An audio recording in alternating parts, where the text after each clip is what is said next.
Magandang araw po sa ating lahat, mga idol. Ito po ang inyong kaibigan, Dodo Muslim TV Vlog ng Compostela, Davao de Oro.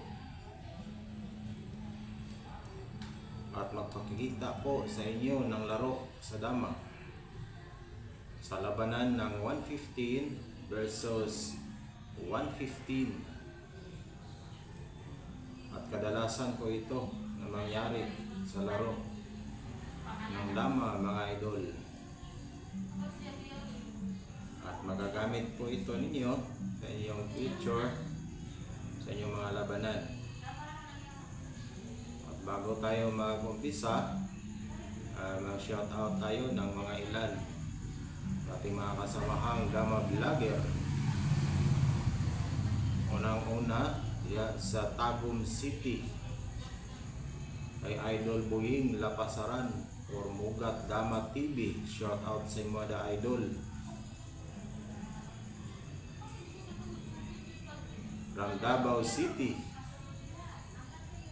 shout out Yapox TV ng Davao. Larry Dama PG from Bohol, shout out. Dama Zone TV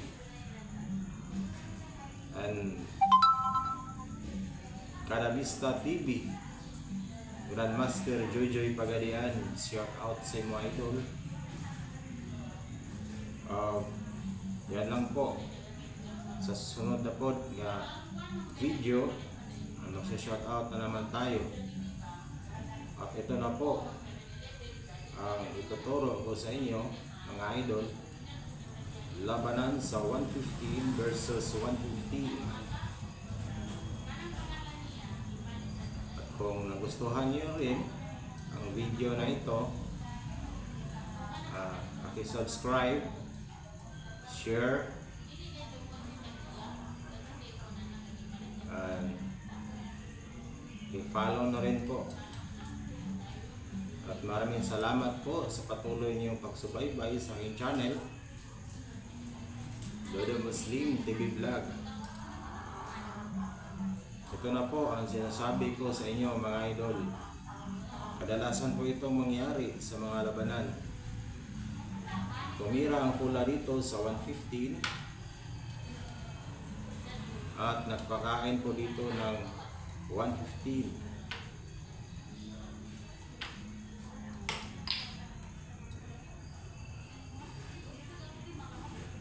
Ito po ang kadalasang mangyari sa mga labanan ng 416.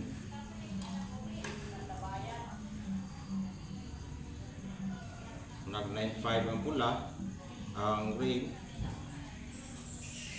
at nag 5-1 lang dito ang pula.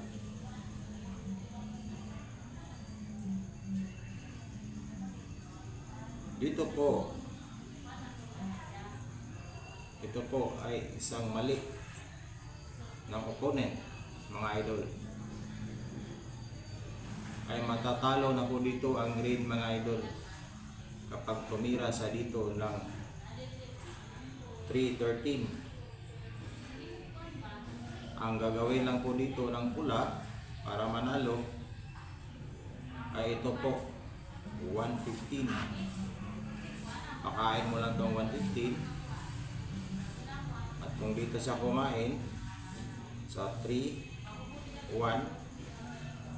13-1, pakain tayo dalawa sa 9-15-9.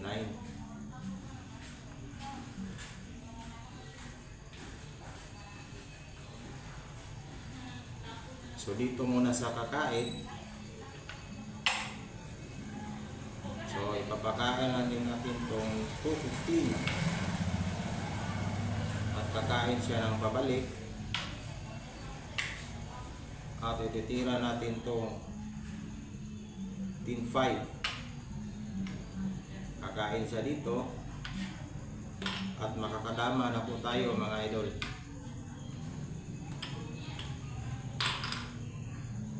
So talo siya sa ganyang posisyon, mga idol.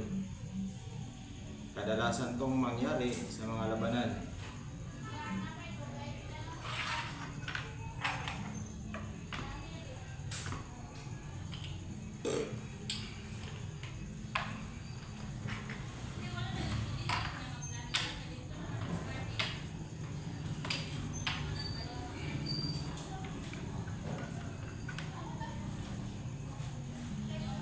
So nag 115, pinakain.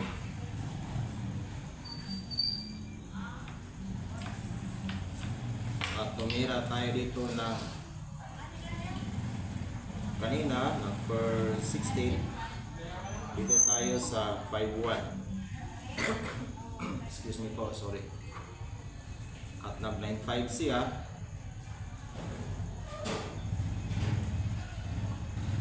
Tumira lang po dito tayo ng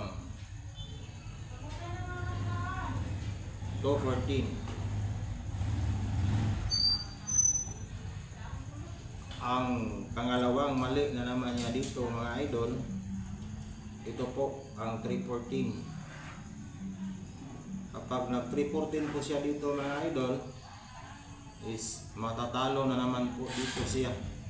Makakadama na naman po tayo dito mga idol. Ito na po ang gawin natin mga idol. Sa rolls sa dama, sa Brazilian checkers, is hindi po kakain ng isa. Kasi po may dalawang kain po dito mga idol.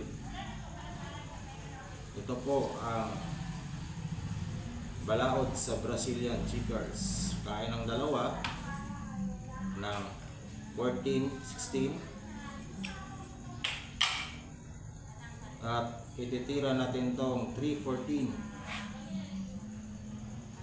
Kahit saan sa kumain at nakakadama na po dito ang pula mga idol.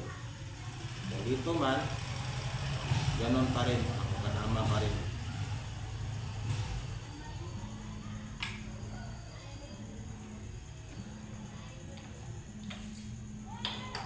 So sa ganyang posisyon, panalo na po dito ang pula mga idol. So sa susunod nating video mga idol, ang 115 versus 116 na naman po mga idol ang ating pag-aralan. So kung nagustuhan nyo ang ating video, paki-share na rin po at subscribe sa ating video. Hanggang dito na lang po. Maraming salamat. God bless you all mga idol.